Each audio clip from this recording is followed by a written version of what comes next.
नमस्कार दर्शकों, मैं छवि एक बार फिर से आपका स्वागत करती हूँ इस प्रोग्राम में जिसका नाम है astro Mantra happiness of life. और हर बार की तरह आज भी इस शो पर मेरे साथ हैं पंडित भूषण शर्मा जी। गुरुजी, सबसे पहले इस शो पर आपका बहुत बहुत स्वागत है। नमस्कार, जय माता की। भगवान आप सबका मंगल करे। जी गुरुजी, अक्सर ये लोग सवाल पूछते हैं कि ग्रह और नक्षत्रों की जो चाल है, हम जितनी मेहनत करते हैं अपनी लाइफ में, क्योंकि बहुत से ऐसे लोग होते हैं कि इतना एफर्ट्स करने के बाद भी उन्हें अपनी लाइफ में उनका रिजल्ट है जो 100% नहीं मिल पाता है। दिन रात मेहनत करते हैं, हर कोई पैसा कमाने के लिए काम करता है, स्टिल बहुत से ऐसे लोग हैं जो इतनी मेहनत करते हैं पर उनको जो रिवॉर्ड है वो उतना नहीं मिल पाता एज पर उनकी एक्सपेक्टेशन से। तो ये जो प्रॉब्लम्स होती हैं, तो कहीं ना कहीं इनका जो कॉज है, हम कह सकते हैं कि हमारी ग्रह या हमारे नक्षत्र ठीक नहीं है, जिसकी वजह से हमारे एफर्ट्स का हमें एक 100% रिवॉर्ड है जो नहीं मिल पाता। मित्रों, मैं आपको बताना चाहूँगा कि ज्योतिष के माध्यम से हमारी जो कुंडली बनती है उसका जो दशम भाव है वो हमारे राजयोग का कारण है, राजदरबार का कारण है, हमारी नौकरी का कारण है, हमारे व्यापार का कारण है। अगर आपका दशम भाव जन्म पत्री में पीड़ित होगा तो आप जितना भी कुछ करने की कोशिश करेंगे वो फ़ायदेमंद नहीं होगा। संघर्ष करना पड़ेगा, स्ट्रगल करना पड़ेगा। और उसके बावजूद कुछ जन्म पत्री में ऐसे योग बनते हैं, जैसे कहते हैं कि जितने भी ग्रह हैं उनके मित्र भी हैं, उनके शत्रु भी एक दूसरे के हैं। तो जो मित्र और शत्रुओं का तालमेल अगर आपकी कुंडली में ग्रहों का किसी भी जगह बैठ जाता है, वो ऐसे स्थान हो जो आपको फल देने वाले हों, अगर वहाँ बैठा होगा तो वो आपकी ज़िंदगी को स्ट्रगल में डालेगा। आप जितनी भी मेहनत करने हैं उस मेहनत के बावजूद भी आप कुछ नहीं कर पाएंगे। बहुत लोग ऐसे होते हैं जो अपनी जी जान से अपने कर्म करते हैं, लेकिन उन कर्मों का उनको फल नहीं मिल पाता। और उसका सबसे बड़ा कारण ज्योतिष में कुंडली के मुताबिक अनिष्ट ग्रहों का प्रभाव होना। तो मैं ये कहना चाहूँगा कि अगर आप ऐसा कुछ कर रहे हैं, ये बार बार आप अपने बिजनेस को बदल रहे हैं या संघर्ष कर रहे हैं, तो किसी अच्छे विद्वान से अपनी जन्म कुंडली जरूर दिखाएं और जो भी आपके अनिष्ट ग्रह हैं उनको शांत करवाएं। जी गुरुजी, बिजनेस से रिलेटेड एक सवाल हमारे पास है। मनप्रीत सिंह ने हमें एक सवाल भेजा है, ईमेल भेजी है। इनका जो डेट ऑफ बर्थ है वो 18 अगस्त 1985 है और इनका जो टाइम है वो 9:45 है सुबह का, और प्लेस है इनका नकोदर, और फिलहाल ये कनाडा में रह रहे हैं। इनकी भी यही प्रॉब्लम आ रही है कि रियल एस्टेट का बिजनेस कर रहे हैं पर अच्छे से चल नहीं रहा, तो क्या इन्हें ये बिजनेस चेंज कर लेना चाहिए?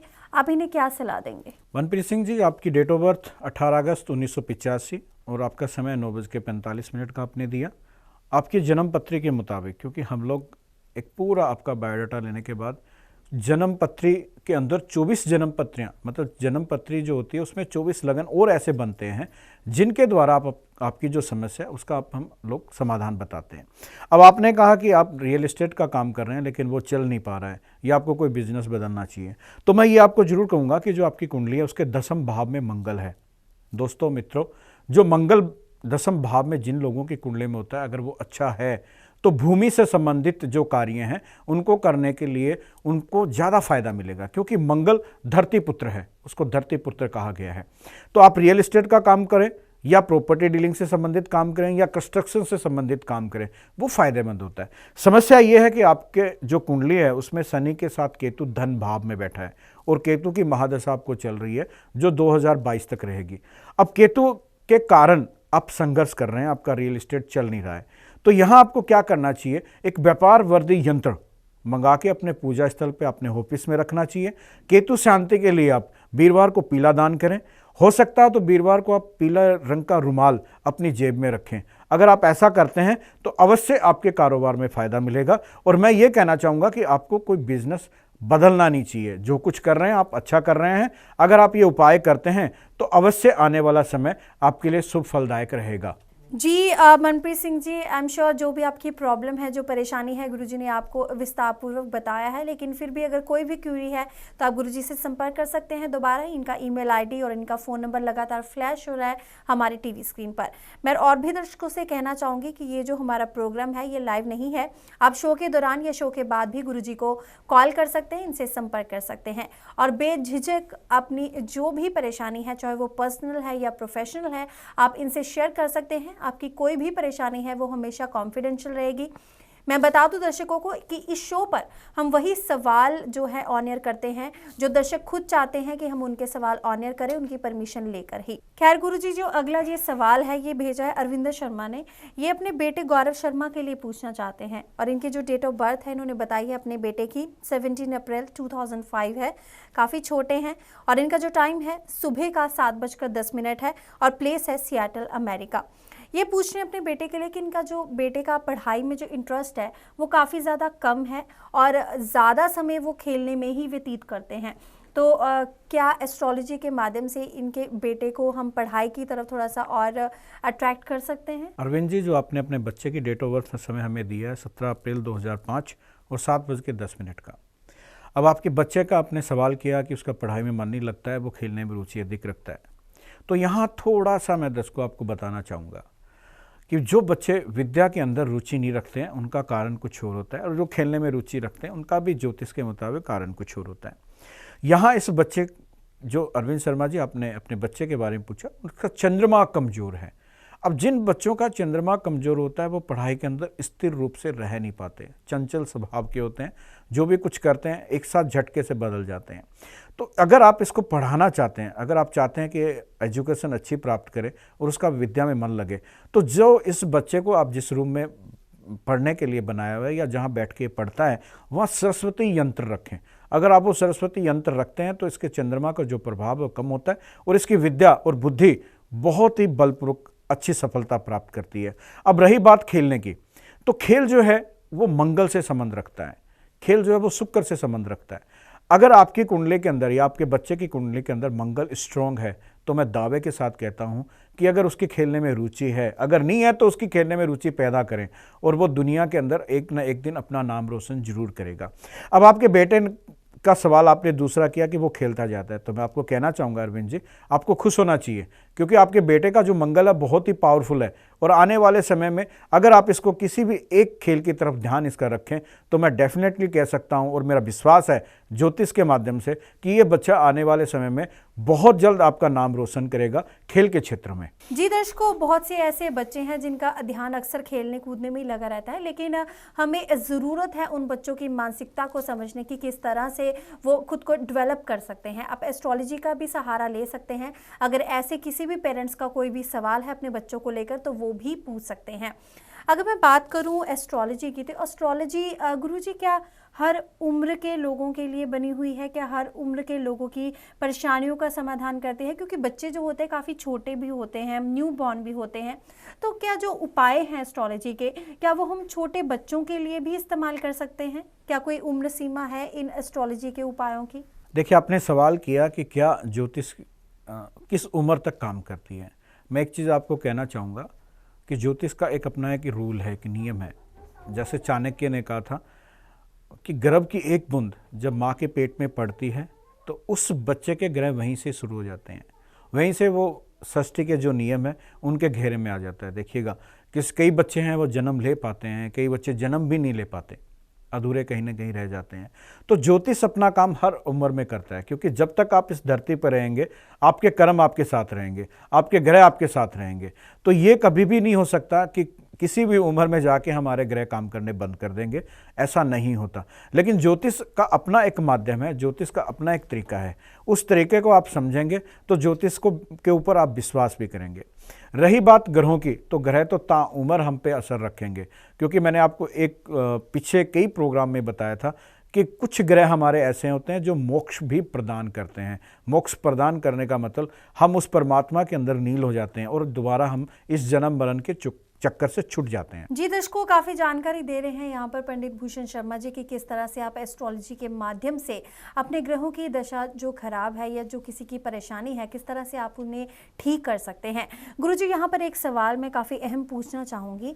हम एक बार अपनी एस्ट्रोलॉजी के माध्यम से अपनी कुंडली में किसी ग्रह का या किसी भी दोष का निवारण करवा लेते हैं, तो कितनी पॉसिबिलिटी होती है कि वही सिचुएशन हमारी लाइफ में दोबारा पैदा हो जाए या दोबारा वापस आ जाए? देखिएगा कि किसी भी समस्या का आपने समाधान करवाया, मान लीजिए आपका कारोबार ही नहीं चल रहा है, किस कारण नहीं चल रहा है, वो वास्तु दोष के कारण नहीं चल रहा है कि आपकी कुंडली में कुछ अनिष्ट ग्रह हैं उनके कारण नहीं चल रहा है। अब बात रही कि वो समस्या दोबारा आ पाएगी या ना आ पाएगी। ऐसा नहीं है कि आपकी जो जीवन है ये समस्याओं से ही घिरा रहेगा, ऐसा कदापि भी नहीं होता। कुंडली में कुछ अच्छे ग्रह भी होते हैं। जब अच्छे ग्रहों की दशाएं या महादशाएं आती हैं तो हमारे जितने भी कर्म हम करते हैं वो सब कहते हैं ना कि ताश के पत्तों की तरह हर पत्ता हमारा बादशाह बनेगा। लेकिन अगर अनिष्ट ग्रह आएंगे तो जरूर आपको दोबारा समस्या पैदा कर सकते हैं। तो ये कदापि भी कोई भी जरूरी नहीं है कि हर बार ही आपके ग्रह खराब आते रहें, हमेशा अच्छे ग्रह भी आते हैं। किन्हीं लोगों की आपने देखा होगा, हम लोग भी सुनते हैं, बड़ा समाज में चलता है कि फलाना आदमी बहुत दारू पीता है या बहुत गलत काम करता है, लेकिन फिर भी उसकी तरक्की हो रही है। जितने दुनिया के गलत काम है सब वो कर रहा है। लेकिन इसका कारण क्या है? इसका कारण ये है कि उसने पूर्व जन्म कुछ ऐसे अपने जन्म में कुछ कर्म किए हैं जिसके कारण इस जन्म में उसके सितारे बहुत अच्छे हैं। वैसे शास्त्र, संत, महात्मा लोग ये कहते हैं कि तपोराज और राजो नरक। अगर इंसान ने तप किया है तो उसको राज जरूर मिलेगा, और जब वो राज मिलता है तो उसमें वो बहुत गलतियां करता है तो फिर वो नरक का गामी बनता है।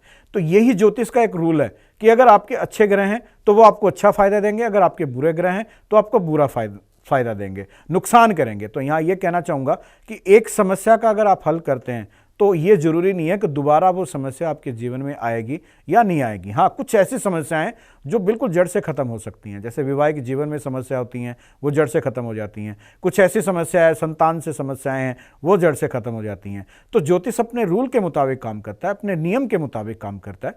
कुछ ज्योतिष की भ्रांतियां हैं, वो भ्रांतियां इसलिए हैं कि कुछ लोग अपने उल्लू सीधा करने के लिए बहुत कुछ उठपटांग करते हैं। जैसे आजकल हर एक ज्योतिषी अपने आगे गॉड मेड लिस्ट लगा के बैठा है, ऐसा कुछ भी नहीं होता है। ज्योतिष के अंदर ये कोई उपाधि नहीं है कि आप गोल्ड मेडलिस्ट बन जाएंगे। गोल्ड मेडलिस्ट क्या है? गोल्ड मेडलिस्ट अदर बहुत सेक्टर हैं, उसमें भारत सरकार की तरफ या किसी भी राज्य की सरकार की तरफ दिया जाता है। लेकिन ज्योतिष में आज तक ऐसा कोई भी नहीं बना है। बहुत ज्योतिष प्रोग्राम होते हैं, उनमें गोल्ड मेडलिस्ट दिया जाता है, लेकिन वो गोल्ड मेडलिस्ट केवल 100 या 50 ज्योतिषियों के अंदर से चुनाव होके होता है। तो मैं ये कहना चाहूँगा कि हमारे जो प्रोग्राम है ये ज्योतिष की एक सच्चाई आप लोगों को सामने रख रहा है, आप उसको समझने की कोशिश करें। जी दर्शकों, अब समय हो चला एक और ईमेल लेने का। ये ईमेल हमें भेजी है सुरजीत सिंह ने गुरुजी, और इनका जो डेट ऑफ बर्थ है वो 12 मार्च 1972 है, और इनका जो समय है वो रात का 1 बजे है। इनका जो प्लेस है वो लुधियाना का कोई गांव है, ढेलो गांव में इनका जन्म हुआ है, और जो फिलहाल ये रह रहे हैं यूएसए सैन फ्रांसिस्को में रह रहे हैं। ये पूछना चाह रहे हैं कि इनकी 2 शादियां हो चुकी हैं और 2 शादियों के बाद इनका डिवोर्स भी हो चुका है। कारण क्या है और क्या अब इन्हें तीसरी शादी करनी चाहिए या नहीं? सुरजीत सिंह जी, आपने जो डेट ऑफ बर्थ समय दिया उसके मुताबिक जो हमने आपका कुंडली बनाने के बाद एक निचोड़ निकाला है, उसमें आपने कहा कि 2 शादियां आपकी टूट चुकी हैं और क्या मैं तीसरी शादी करूं कि ना करूं। दर्शकों मैं बताना चाहूँगा कि ज्योतिष के माध्यम से आप बहुत कुछ अपने जीवन में पा सकते हैं। अब देखिएगा सुरजीत सिंह जी, आपकी 2 शादियों में क्या कारण है कि 2 शादियों के बावजूद भी आपको विवाह के जीवन का सुख नहीं मिला? उसका सबसे बड़ा रीज़न क्या बनता है कि आपकी कुंडली के जो सप्तम भाव हमारे विवाह के जीवन से और विवाह से संबंध रखता है। सप्तम भाव में शनि है। दर्शकों बहुत अच्छा आपको बताना चाहूँगा कि जिन लोगों की कुंडलियों में सप्तम भाव में शनि होता है, शनि यहाँ निष्फल योग बनाता है। एक ऐसा योग बनाता है कि आप उस घर से बार बार तंग आ जाएंगे, जैसे विवाह से और विवाह के जीवन से। तो शनि क्या करता है? आप ये 1 शादी कर लें, 2 शादी कर लें, 3 कर लें, 4 कर लें, लेकिन आपका विवाह के जीवन सुखमय नहीं रहेगा, क्योंकि वो भगवान ने आपके कुछ कर्म ऐसे आपने किए हैं, उनका फल आपको भुगतना पड़ रहा है। अब ज्योतिष के माध्यम से आप चाहते हैं कि आपकी तीसरी शादी हो, तो मैं कहता हूं निश्चित आपकी तीसरी शादी भी हो जाएगी। लेकिन अगर आप अपने वैवाहिक जीवन को सुखमय करना चाहते हैं तो ये जरूर आपको कहना चाहूँगा कि शनि का उपाय आप जरूर करें। अगर आप शनि की शांति करते हैं या शनि के कुछ ऐसे उपाय मैं आपको बताऊँगा तो आप मुझे फ़ोन करें, क्योंकि कुछ ऐसी चीज़ें हैं जो शायद आपको मैं इस प्रोग्राम के माध्यम से नहीं बता पाऊंगा। जी सुरजीत जी, उपाय जानने के लिए आप गुरुजी को कॉल कर सकते हैं, इन्हें संपर्क कर सकते हैं। आई एम श्योर आपकी समस्या का समाधान आपको जरूर मिलेगा। फिलहाल अब वक्त तो चला है आप सबसे इजाजत लेने का। अगर आपके भी कोई ऐसे सवाल हैं, ईमेल है, गुरुजी के नंबर लगातार फ्लैश हो रहे हैं हमारी टीवी स्क्रीन पर, इनका ईमेल आईडी भी फ्लैश हो रहा है। आप अपने जो सवाल है इन्हें ईमेल भी कर सकते हैं या फ़ोन करके संपर्क करके इनको बता भी सकते हैं। गुरुजी, इसी के साथ इस शो पर आने के लिए आपका बहुत बहुत धन्यवाद। मित्रों, मैं आपको बताना चाहूँगा कि जो लोग विवाह के जीवन से परेशान हैं, बिल्कुल एक टोटका है, बहुत ही अच्छा और सरल सा है, वो कहीं भी मिल सकता है। उसके लिए आप बेडरूम में लव वर्ड रखें या भगवान राधा और कृष्ण की तस्वीर लगाएं। अगर आप ये करते हैं तो मैं निश्चित आपको कह सकता हूँ कि आपके विवाह के जीवन बहुत ज़्यादा सुखमय रहेगा। करें और इसका फल देखें। जी दर्शकों, इसी के साथ मुझे यानी कि छवि को दीजिए इजाज़त। हम फिर से हाजिर होंगे इसी शो पर इसी वक्त गुरुजी के साथ कुछ और वार्तालाप के लिए। तब तक के लिए आप सभी अपना ध्यान रखिए। नमस्कार।